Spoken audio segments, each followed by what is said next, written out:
Hey you, thanks for stopping by. Welcome back to another disturbing manga review. Today I will be talking about Pupa by Sayaka Mogi, published in 2011. There are 5 volumes with a total of 34 chapters. I will also talk about its infamous anime adaptation.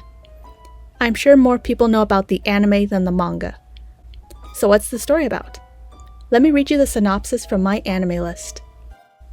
Quote, abandoned by their abusive parents and with only each other to depend on, siblings Utsutsu and Yume Hasegawa find themselves led astray by beautiful red butterflies that have appeared in their world.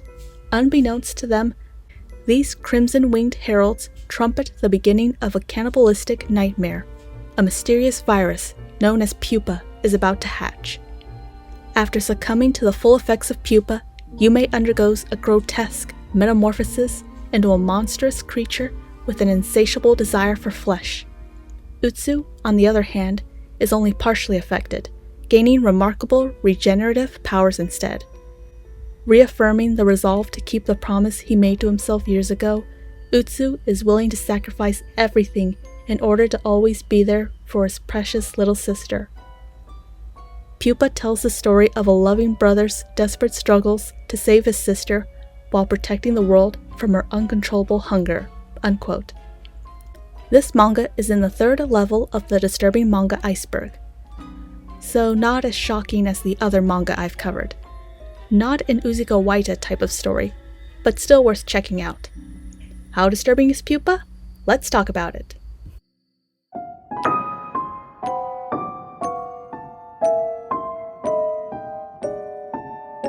The manga is about 2 teenage siblings, Utsutsu and Yume Hasegawa.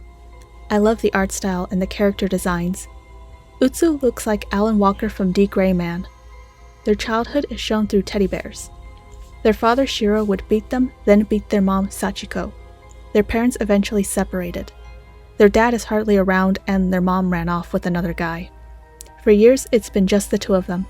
Cut to modern day, Utsutsu Hasegawa walks home from school with his little sister Yume. He's unable to join his friends for karaoke. They joke he has a sister complex. During their walk, they pass a strange woman dressed all in black with a cat. She warns them to get home before the red butterflies appear. The siblings are confused. Utsutsu sees a black car belonging to their father. He tells Yume to go to the park without him. He angrily confronts his father only to get beaten up. Shiro tells him that he will abandon Yume when things get tough because his blood runs through his veins. In the park, Yume sees red butterflies. A sickly dog comes out of the bushes and transforms into a monster. Utsutsu arrives later to see Yume unconscious. He watches her transform into a monster. What in the Junji Ito is that?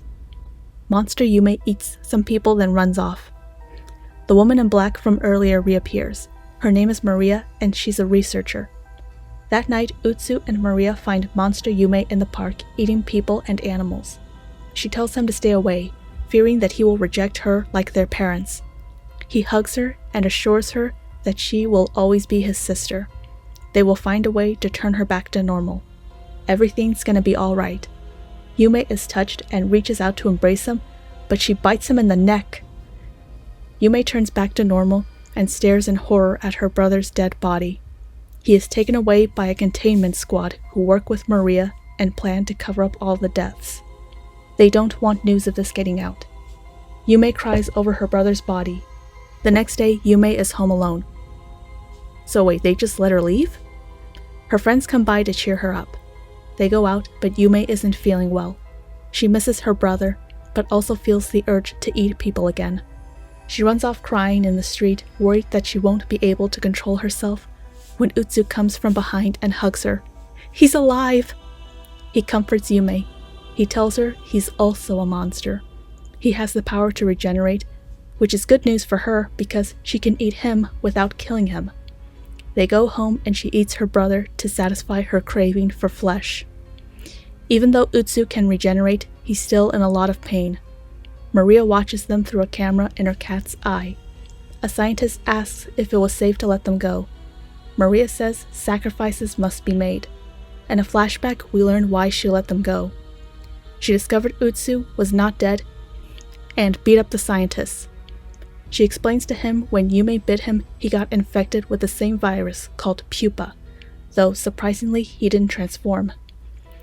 He wants to see his sister. She agrees to let him go if he will be live bait for his sister. She has an anti-pupa medicine that will stop her from transforming into a monster. The only way for it to work is with live cells, meaning that he has to take it and Yume has to eat him. She has to come to him every 3 days for the medicine. Back in the present, Yume feels bad for making her brother suffer, but he consoles her. The next day at school, Utsu and Yume hide in the gymnasium so she can have a morning snack. "Why are you blushing? Why are you blushing?" He thinks to himself how cute she looks. It seems like this why some people think he is attracted to her. There are incest anime out there after all. Maybe Yume eating him is a metaphor for intercourse. Yume worries she will get hungry later and eat someone. Utsu meets with his friends. They notice blood on his shirt and assume he got into a fight with his father. Everything is going okay, which means it is about to get really bad soon. After school, the siblings go out with friends to karaoke. Their singing is cut short when Utsu gets a text and leaves with his sister in a hurry. A friend asks why they're leaving. Utsu says it's because there is a special sale on meat, but they know it's a lie. The real reason they have to leave is because they get a warning from Maria. Before they get out of the building, they are stopped by a creepy-looking guy who wants to play with them.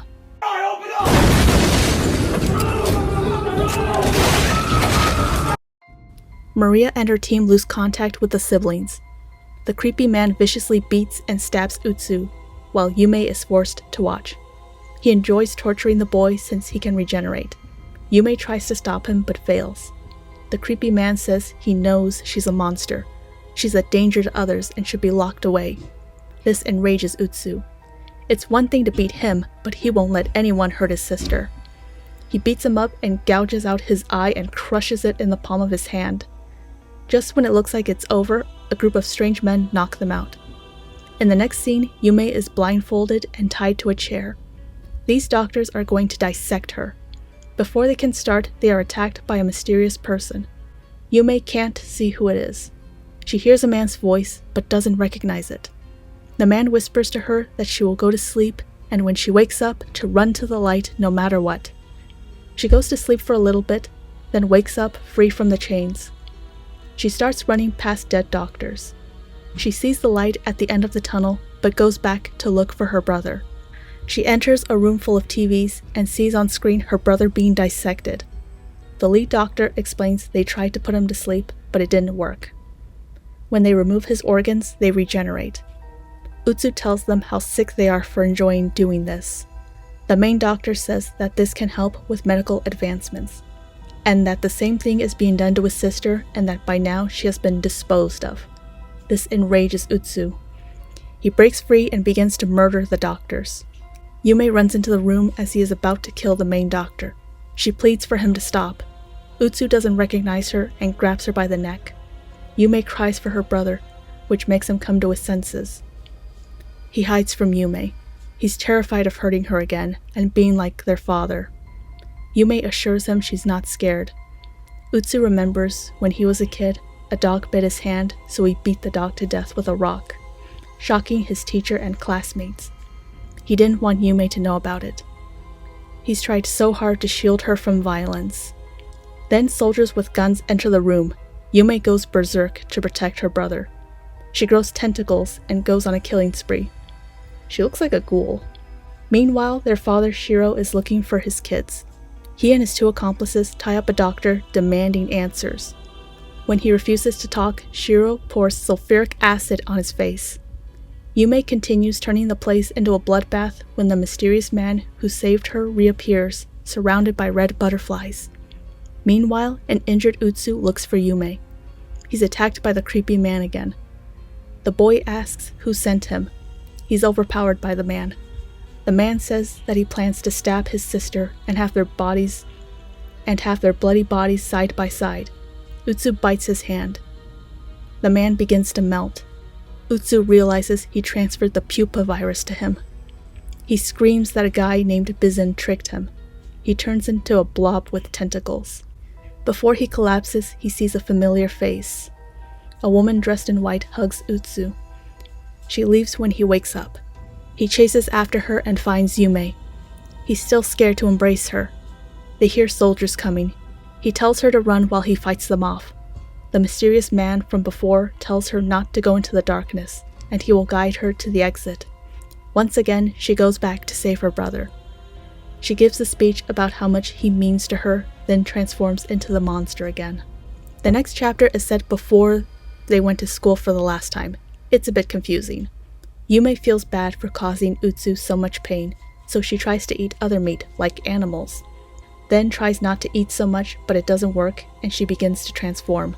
So he tells her to eat him to make it stop. It works, and she goes to sleep. Utsu tells himself that tomorrow they will go to school so they can be normal one last time. Back in the present, monster Yume destroys all the soldiers, then flies off into the night. We learn the woman in white is Sachiko, their mother. A woman urges her to return to the hospital. The next day, Utsu leaves the empty house to go to school. His friends ask where Yume is, and he says she's sick. His teacher feels sorry for him and lets him go home early instead of taking a makeup test. His friends know about his home life. They walk him home and Yume has returned. She invites her friends over and they all have dinner together. This turns out to be a dream. It's the life Utsu wishes they could have. The mysterious man is walking through the forest and finds Utsu passed out. He wakes up to see the mysterious man surrounded by red butterflies. The man reveals he's not human and takes Utsu to an island that once belonged to a painter. They go to his old house. Utsu realizes that he was the one who infected Yume since she saw red butterflies in the park. The man named Yu reveals the truth about the Pupa virus. 30 years ago, the painter named Genjiro Imari had 3 children with him. One was a young girl named Maria, whose real name is Ai Imari, and another boy. They discovered 2 giant caterpillars on the island. Yu was one of them. The 2 caterpillars lived on the island for thousands of years. They don't remember where they came from. To survive, they mimicked their targets, so they're like shapeshifters. They were experimented on for years. Yu shares his memories with Utsu by sticking his tongue in his ear. Utsu sees everything. Memories flash before his eyes. He's shocked to learn Yu helped the other monster escape from the lab, and that monster is Yume. Yu calls her his most important person. Utsu questions how that's possible. Meanwhile, Shiro visits Sachiko in the hospital, hoping to get some answers. In a flashback, a young Sachiko tells Shiro she's 3 months pregnant, but she's not keeping the baby. Shiro tells her she's keeping the baby, and they will get married. Shiro explains that he has to leave the country for work-related reasons, so he wasn't around for the first 5 years. When he came back, he found a little girl who he knew wasn't his. He asks who Yume Hasegawa is, and Sachiko is horrified. Back on the island, Yu senses Yume is nearby. They go out to find her, and monster Yume pounces on Utsu. He tries to make her remember who he is, remember the smell of his flesh, and it works. Yume looks cute as a puppy in this panel. Yu is angry that she remembers Utsu but not him. Even though she can't talk, she still remembers her brother. Back at the hospital, Sachiko is trembling hearing the name Yume. She says Yume took her son from her and she has to save him. Shiro is getting impatient with her and slaps her. He says, "You look the best when you cry." Sachiko recounts when Utsu was born, Shiro wasn't there because he was working overseas. In her hospital room, a monster showed up and went into her stomach, and that's how she got pregnant with Yume. A doctor named Bizin is in the room, and he verifies her story.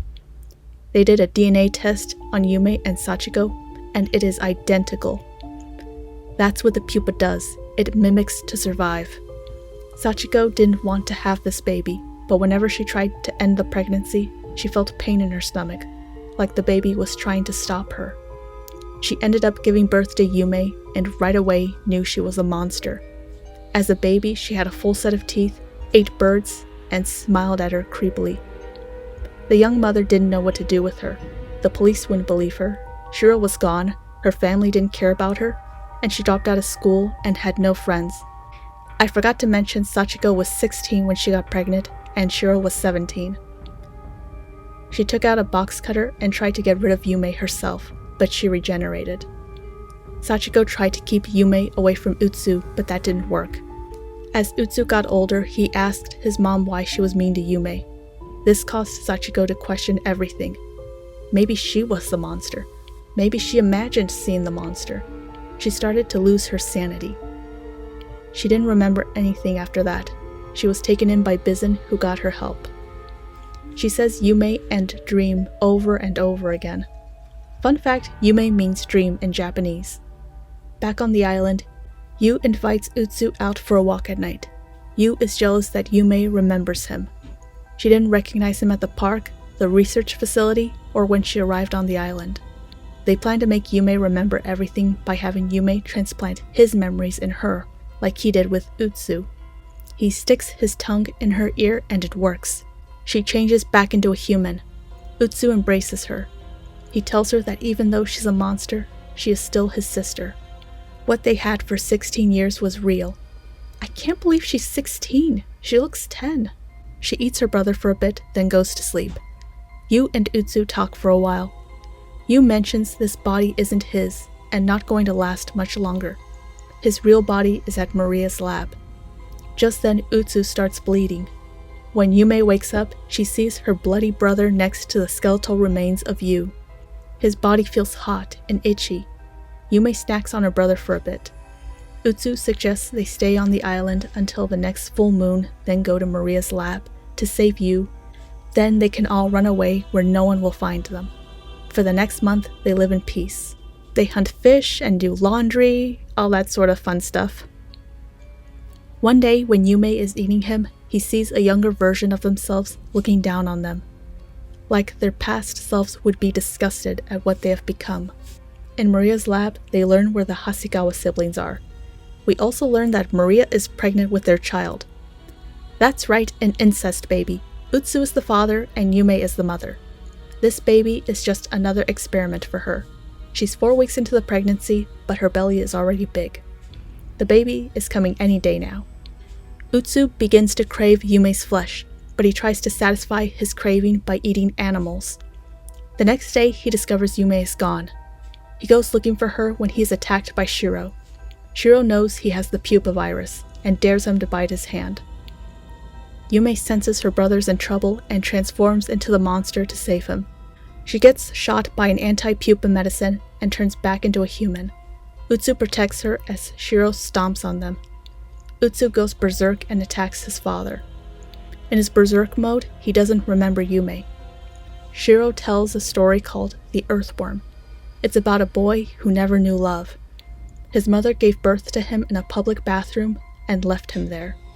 He was adopted by a man named Genjiro Imari and taken to his island where he was whipped and tortured for years. All his life, he thought this was love. When he died, the earthworm left the island and created a new life for himself. He hurt others because to him that was love. Shiro is the earthworm. I have never been loved, so I don't know how to love. That is the saddest line in the manga. Utsu gets the upper hand in the fight and takes his anti-Pupa medicine and drinks it. He passes out. Shiro and his men take Utsu away and leave Yume. Utsu has a dream where he's in an abandoned mansion and Yume is there. She thanks him for his kindness, then disappears. Yu shows up in his monster form, then he wakes up. He sees the island is now a big Pupa blob. Utsu explores Pupa Island and finds his father and his colleagues who explain what happened. They were getting ready to leave the island when Maria came out of the water. She said she swam there. Shiro asked how that's possible since it takes a whole day by boat to get there. Yume senses Yu. Maria explains she absorbed Yu and she is carrying their incest baby. What are you going to name it? Naruto's a nice name. Maria transforms into this blob and begins to absorb Yume. Yume asks why she's doing this. Maria just says curiosity. And then the island transformed. Utsu can't believe he has a child. Just then the incest baby appears before him, calling him Papa. Utsu is scared to get close to his child. He believes someone like him shouldn't have kids. He doesn't want to be like his father. I like that this manga tackles real issues like generational trauma. He gets pulled into Maria's stomach. The incest baby wraps around him. He sees Yume. She gets her head bitten off. A hand emerges where her head used to be. Utsu is devastated, thinking she's gone for good. Even though he's devastated, he makes peace with his child. Even though he was unplanned, he's glad he was born. He doesn't want the child to feel abandoned and unloved like he was. He showed that child more love than Shiro ever gave him. He escapes the Pupa blob only to go back to save Yume. He transforms into a monster as well. He finds Yume merging with Maria. He tries to free her, but it's no use. In a final flashback, we learn Yume did have her past memories as a child. Right after Sachiko left the children, Utsu saved Yume from being hit by a truck. His kindness changed her. He begged her to stay with him because he didn't want to be alone. So in actuality, she was protecting him. In the present, Yume says it's okay with what happens next. They accept their fate. Their bodies begin to melt and turn into butterflies. The island returns to normal. Maria somehow survives. So does their child, who wanders off. So I guess the Pupa thing lives on, even though Yu and Yume are dead. Hundreds of butterflies in the sky. Sachiko sees it, Utsu and Yume's friends see it. They are free now, and together forever. There is also a bonus chapter that goes into Maria's backstory. This review was longer than I thought. That was Pupa. Now let's get to my thoughts and read some reviews.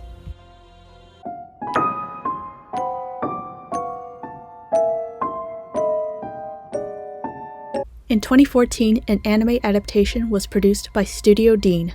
Studio Dean is best known for producing such anime as Konosuba, Fate's Day Night, and the later seasons of The Seven Deadly Sins. The Pupa anime is known for being one of the worst anime of all time. It has one of the lowest ratings on myanimelist, a 3.28. For comparison, that is a lower rating than The Promised Neverland Season 2 and Boku no Pico. More people enjoyed Boku no Pico than this. The show has a 2.6 on IMDb. Most of the episodes have either a 2 or 3-star rating. But why is it one of the worst anime? The animation is okay. It can be shocking. It can look shocking at times. It captures the art style of the manga. The shot of Monster Yume is good. The biggest issue with this series is each episode is about 4 minutes long. There are 12 4-minute episodes, which is obviously not long enough to tell a story like Pupa. It should have been 24 minutes each episode. I saw the anime before reading the manga, so I was confused. I thought I watched the episodes out of order. Just when the story gets interesting, it ends. Side characters are either removed from the show or barely shown. The show adapts maybe half of the story, like the first 15 chapters. We get all the way to the part where Utsu and Yume are in the lab. We don't get to the island arc. It makes sense when you learn the anime started production before the manga was finished. The show aired in January 2013, the same month the manga ended. This left several plot points unanswered, like Maria being pregnant. I guess they were saving that plot point if the show got renewed for a second season. I found this Crunchyroll article from 2013. The show was supposed to air in the fall, but was moved up to January. This is also how I learned Pupa had an official Twitter account, but when I clicked on the link, it wasn't there anymore. Knowing some veterans in the anime industry were involved in the production makes me wonder what went wrong. A while ago, I made a video on Uzumaki and mentioned the troubled production behind its anime adaptation. It could have been strict deadlines, creative differences, or budget cuts, or all of the above. And the studio was forced to release what they had, even if it wasn't finished. I doubt this is what Studio Dean wanted to create. I doubt this was the director's vision. Even back in 2013, people were hating on this anime. What could have been an amazing horror anime had it been 24 minutes per episode turned into just a squeezed down 5 minutes per episode, which resulted in otakus all over the world and all over the internet getting bitch slapped by their high expectations. The worst thing about doing something like this, especially with a series like Pupa, which if you guys have read the manga you'd know has a really good story, a lot of plot twists, and it's just, the character development is intense, you can't get a series like that and squeeze it down into 5 minutes and expect it to be good. It's just not possible. Not even for a big company like Studio Dean, who, if you guys don't know, animated series like Higurashi no Nakoroni or When They Cry, which is considered by many to be one of the greatest horror animes of all time. No wonder the early promotional videos were so high quality, like it took just as long to make the promotional video as it does one episode. Now if you guys don't know, there is a reason why Pupa became a 5-minute episode series, and that is because Studio Dean, at the time they were making this series or animating this series, they were working on another project for another anime series, and simply just couldn't get around to making Pupa a 24-minute episode series. But if you think it couldn't get any worse, you're in for a treat. Because the series that they were working on was Manga. Okay, so the staff members at Studio Dean are as follows. There's no context for some episodes, so unless you read the manga, you won't have any idea what is happening or why it's happening. For instance, when Sachiko is telling her story, we don't know why Shiro is there, and who are the other people with him. I read one comment in which someone was confused about Yume. They thought she was an ordinary girl who was infected by the pupa from the dog, then find out she was born that way. Again, unless you read the manga, you are going to be confused. I never want to watch this anime again. It's not even so bad it's good. I feel sorry for the animators who clearly put in the effort to try to replicate the manga's art style, only on a really bad show. It just makes me sad now. It reminds me of the wasted potential. The ending song is good though.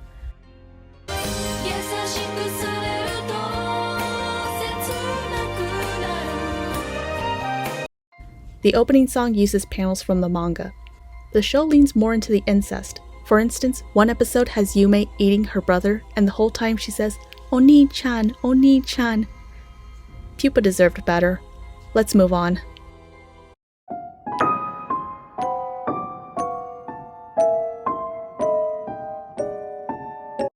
As usual, I like to read comments about what people thought of this manga. Let's read a few. So much wasted potential. The first 2 chapters of this series were extremely promising. It did a good job setting up a tragic backstory and introducing the sci-fi body horror elements, but then it quickly spirals into complete nonsense. The characters are terrible, the villains are one-dimensional, cringy fan service, the horror elements become mindless shock value. Random plot points are introduced with no purpose, everything feels extremely forced and rushed. The main character, Utsu, quickly becomes an unlikable creep with no redeeming qualities at all. I've never seen a potentially great series fly off the deep end so quickly. I don't know what went wrong. It seemed to be channeling elements of Elfen Lied, Parasite, and Tokyo Ghoul, which are all series I like a lot, but it failed horribly in its execution. The only thing I liked were the monster designs. I watched the anime and it was god-awful, and nothing was explained, so I decided to read the manga to see if this was any better. It's decent enough, and the plot is explained a whole lot more. It's actually understandable, and Utsu is adorable. My heart goes out to Utsu. What makes me mad is the abuse Utsu has to go through. He is constantly the one that gets beaten up by others, he is covered by scars, yet he still keeps a warm and happy attitude towards his sister Yume and his friends. I can't stand child abuse. The manga is sad as you read about what Utsu and Yume have had to go through, but there are parts that are bloody, gory, and terrifying that will make you feel sick. Definitely keen to keep on reading, find out how the siblings battle the Pupa virus, especially with all the weird and creepy characters that keep popping up. Throughout the story, I want to find out how they are all connected. The 2 stars are for the artwork. In my opinion, it's quite good, especially some illustrations of bugs and nature, and the monster designs are cool. It's mostly body horror, which isn't my favorite genre of horror manga, but it was drawn quite well. The plot, however, sucks absolute ass. It's not explained well, it's convoluted, confusing, and full of incest? Great. I find this manga really disturbing and gory, but then I just couldn't stop reading it. I read it a couple months ago, and by the way, I don't even remember much about it. So forgetful. As for my thoughts, I agree with the comments that the manga started out good, then dropped in quality. I thought the ending was rushed. I get if some people hate the ending because the only way two abused children could escape their trauma and break the cycle of abuse was to die. Maybe some people think it sent the wrong message. Then again, there was no way they could live a normal life because of the Pupa virus and these organizations hunting them down. I enjoyed Utsu's inner conflict, not in that way. He's a character I sympathized with. He wants to be there for Yume no matter what, and not be like his father. He tries to be a good person while fighting his own demons. The character I felt sorry for the most was Sachiko, even when I watched the anime. She was talked into keeping a baby by a guy who didn't treat her right, then left her for 5 years. Then she was forced to have a monster child. She tries to protect Utsu from Yume, but he dislikes her and she loses her sanity. She disappears halfway through the story. She's mainly there to give the backstory on Yume. I wish during the island arc she reappears to reunite with Utsu because she wanted to save him from Yume. They could have shared a touching moment and she also confronts Yume.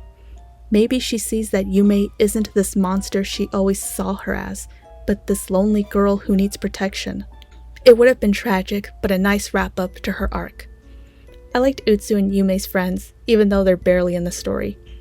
Wish there were more scenes with them, either in school or hanging out. If you like this video, then consider liking, subscribing, and sharing. What are your thoughts on Pupa? Which manga should I review next? Let me know in the comments. Thanks for stopping by.